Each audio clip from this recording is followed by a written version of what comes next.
Rudra bye ऋतु में एक बार फिर से आप सभी का स्वागत है। आज लेकर आई हूँ एक शब्द और वो है माफ़ी, क्षमा, फॉरगिवनेस। दिमाग में सबसे पहले एक ही थॉट आता है कि किसी को माफ़ कर देना, लेकिन मैं इस शब्द के 3 मायने निकालती हूँ। पहला, किसी को माफ़ कर देना। दूसरा, किसी से माफ़ी मांग लेना। और तीसरा, खुद को माफ़ कर देना। जब हम सामने वाले को माफ़ करने की बात सोचते हैं तो इमीडिएटली सबसे पहला इंस्टेंट थॉट क्या आता है? मैं उसको कभी माफ़ नहीं कर सकता, मैं उसको कभी माफ़ नहीं कर पाऊंगी, मैं सारी ज़िंदगी उसको माफ़ नहीं कर सकती, उसने मेरे साथ ऐसा किया है कि मैं सोच भी नहीं सकती उसको माफ़ करने का। ये सब आता है। ऐसा क्यों सोचते हैं? ऐसा इसलिए सोचते हैं क्योंकि सामने वाले ने हमारे साथ इतना बुरा किया है जो हम इमेजिन नहीं कर सकते थे, जो हम सोच नहीं सकते थे और जो हम डिज़र्व नहीं करते थे। इसीलिए हम इतने ज़्यादा स्ट्रांग होते हैं और उसको माफ़ ना करना, ठीक है, ये थॉट हमें बिल्कुल भी रिग्रेट फील नहीं करवाता। हमें बुरा नहीं लगता, हमें सोचता है कि हम सही हैं, उसने इतना बुरा किया और मैं उसको माफ़ कर दूं, ऐसा कैसे हो सकता है? पहला, माफ़ी मांग लेना। इन सभी के जवाब मैं आपको जल्दी दूंगी। माफ़ी मांग लेना कि मैं तो गलत हुई नहीं, मैंने तो कोई गलती करी ही नहीं, मैं तो ठीक हूँ, ठीक है।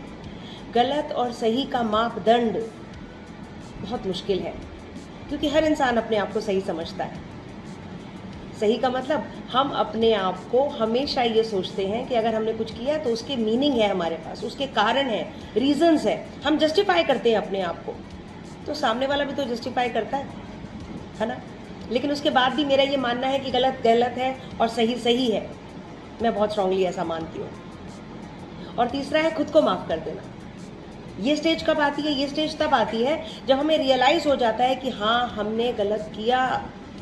ऐसी स्टेज ज़रा कम आती है कि जब हम सिंसियरली, ऑनेस्टली ऐसा मान लें, ऐसा सोच लें कि अरे हमने भी गलत किया, हमसे गलती हो गई, हमने सामने वाले को गलत समझा, और उसके बाद अपनी गलती मानकर या तो ठीक कर लेना, और अगर और बड़ा बनना है तो सामने वाले को ये बता देना कि भाई हमने आपको बहुत गलत समझा था और आज हम आपसे माफ़ी मांगते हैं। 3 स्टेज।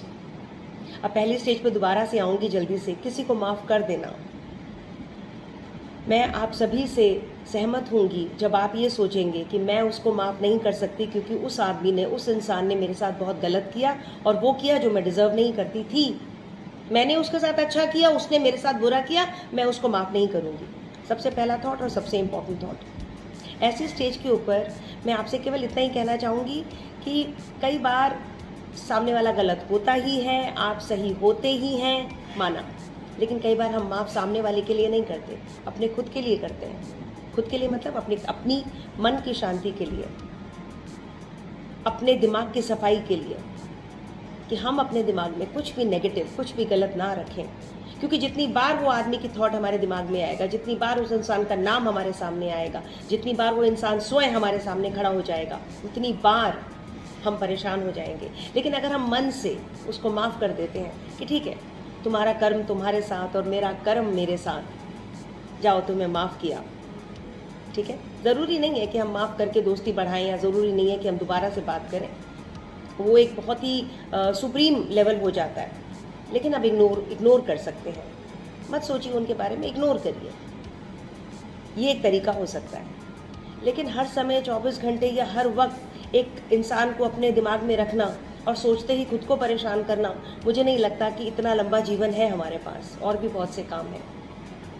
तो अगर सामने वाले को अगर हम इग्नोर करके आगे बढ़ते हैं, बहुत अच्छी बात है। दूसरा, अगर हम उसको भूल कर, उसकी गलतियों को माफ़ करके, ठीक है, उसको गले लगाते हैं कि चलो आगे बढ़ते हैं, भूलते हैं पुरानी बात, ये बहुत ही एक सुप्रीम लेवल है, पवित्र तरीका है किसी को माफ़ करने का, कि माफ़ करके उसको गले लगाना, जबकि गलती उसकी थी। बहुत बड़ी बात है। लेकिन अगर हम ऐसा करते हैं तो इसका भी ब्लेसिंग हमें ऊपर वाले से मिलेंगी। और तीसरा, जब हम खुद को माफ़ करते हैं, खुद को माफ़ करना, अभी कुछ दिन पहले की बात है कि मैं अपने ऑफिस में बैठी हुई थी और एक लेडी आई ऑफिस के अंदर और उन्होंने कहा कि आपसे मिली हूँ मैं। वो 5 मिनट बैठी, मेरे साथ बात करी, कोई समस्या थी उनकी, और 5 मिनट के बाद ही मुझसे बात करने के बाद उन्होंने तुरंत बोला कि अरे मैं तो शायद कुछ गलत सोचती थी आपके बारे में, और मुझे आज आपसे मिलकर लग रहा है कि नहीं, जो मैं सोचती थी या जैसा मुझे बताया गया था, अरे वैसे तो आप नहीं हैं। और तुरंत उनकी आंखें भर आईं। ये छोटा सा एक किस्सा इसलिए सुना रही हूँ क्योंकि हम लोगों के साथ भी कई बार ऐसा होता है कि हम किसी को गलत मान लेते हैं, किसी की कही हुई बातों के अंदर आकर सामने वाले को सोचते हैं कि नहीं ये तो गलत है, और फिर वैसा ही व्यवहार, वैसी ही सोच हम बना लेते हैं सामने वाले के लिए। ऐसा होता होगा ना?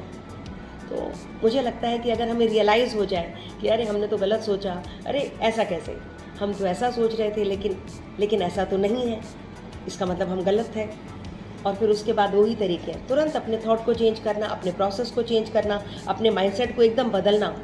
और हाँ, अगर आप सामने वाले को बता देते हैं कि भाई देखो हमने आपको गलत समझा था, लेकिन I am really sorry but you are such a wonderful person, या आपकी तो उस वक्त कोई गलती थी ही नहीं, ये बहुत ही सुंदर है। ये भाव अपने आप में बहुत सुंदर है। और क्योंकि मैं कहती हूँ कि हम ऑर्डिनरी नहीं हैं, we are women, we are not ordinary. तो आइए सामने वाले की सच में अगर गलती है तो उसको माफ़ करें, इग्नोर करें, अपने आप को बड़ा बनाएं। माफ़ करने से, माफ़ी मांग लेने से और ख़ुद को माफ़ करने से केवल हम बड़े बनते हैं। और ख़ुद को बड़ा बनाना है, बड़ा बनाना मतलब अपने कर्मों को अच्छा बनाना है, अपने कर्मों का जो हमारा अकाउंट है, अच्छे कर्मों का अकाउंट है, उसको भरना है। तो आइए माफ़ी देते हैं सामने वालों को। गलती है नहीं है ऊपर वाला देखेगा ना, वो बैठा है ना देखने के लिए। इग्नोर करिए, खुद परेशान मत होइए।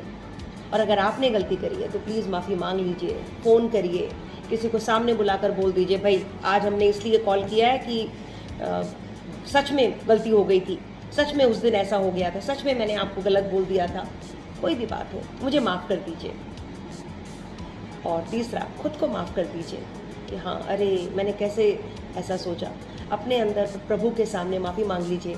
और मुझे उम्मीद है कि जब हम माफ़ी मांग लेते हैं, जब हम खुद को माफ़ कर देते हैं और जब हम सामने वाले को माफ़ कर देते हैं तो हम बहुत बड़े बन जाते हैं। दिमाग, मस्तिष्क, आत्मा इतनी स्वच्छ हो जाती है, इतना हल्का हो जाता है हमारा मन, दिमाग, जिसका कोई मुकाबला नहीं है। और वो केवल महसूस किया जा सकता है, वो शायद मेरे शब्दों तक मैं आपको नहीं पहुंचा पाऊंगी, वो उसके लिए महसूस करना बहुत ज़रूरी है। और महसूस हम तब करेंगे जब हम माफ़ कर देंगे, जब हम माफ़ी मांग लेंगे और जब हम खुद को माफ़ कर देंगे।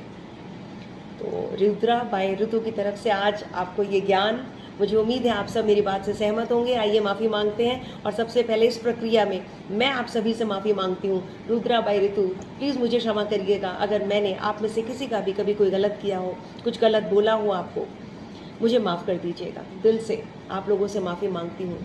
हम इंसान हैं, गलतियाँ कर देते हैं, लेकिन आज दिल से मुझे माफ़ करिएगा।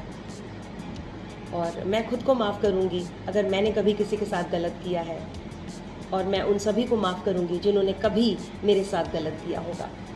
तो it's such a special day, the day of forgiveness. Rudra bye Ritu एक बार फिर से आप सभी को ये कहती है कि आज माफ़ी का दिन है, माफ़ी मांगते हैं। एंड यस, अगला मेरा वीडियो बहुत ही स्पेशल होने वाला है, जो इसी तरीके की एक बात लेकर आप सभी के लिए आएगा। तब तक प्लीज़ चैनल को सब्सक्राइब ज़रूर करिए। मैं फिर कहती हूँ, वरना आप मिस कर देंगे कोई अच्छी सी वीडियो। एंड देन आज इस माफ़ी को इन 2 शब्दों से, इन 2 लाइनों से मैं ख़त्म करना चाहूँगी कि कुछ इस तरह से मैंने ज़िंदगी को आसान कर लिया, कुछ इस तरह से मैंने ज़िंदगी को आसान कर लिया, किसी से माफ़ी मांग ली तो किसी को माफ़ कर दिया। रुद्रा बाय ऋतु आप सभी को नमस्कार करती है और माफ़ी मांगती है। Thank you so much, thank you.